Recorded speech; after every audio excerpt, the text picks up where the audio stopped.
So here's the way that I treat my brush, right? So the brush itself has whatever point it will hold. But what happens just naturally when you're painting is you'll press down on the brush and you've got a nice point and you'll make a few brush strokes and you keep the brush in the same direction. So what happens is that you wind up with the point spreading a little bit under that pressure of no matter how light pressure or if you go heavy, it'll spread quicker. But notice how it's not as nice of a point from this direction anymore, but when I rotate it like this, it's a chisel. Look at that point. That's tremendous.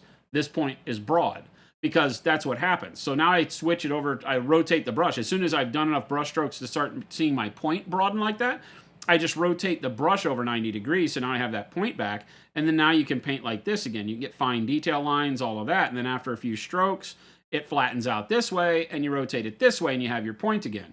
So I'm constantly rotating, usually just back and forth 90 degrees, right, as I get the point spread or not. Spread, not. And that's the way every round brush will work. And so chase the point, basically. You know, follow that point to where it is, because it's always somewhere on the brush. The point doesn't have to be that the brush is a perfect, like, conical shape going to a point.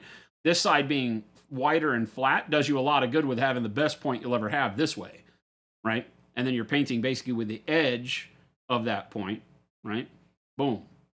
And you can keep doing this. And I have never cleaned this brush. I was just gonna say, when you test them, you don't typically clean them. We don't so- clean brushes as we test them. We want to see how they perform in the worst situation. See all this paint build up in the ferrule? So this brush is still handling really, really well. But I do continue to chase that point around like that. And I do that with every brush, not just the ones I'm testing. So.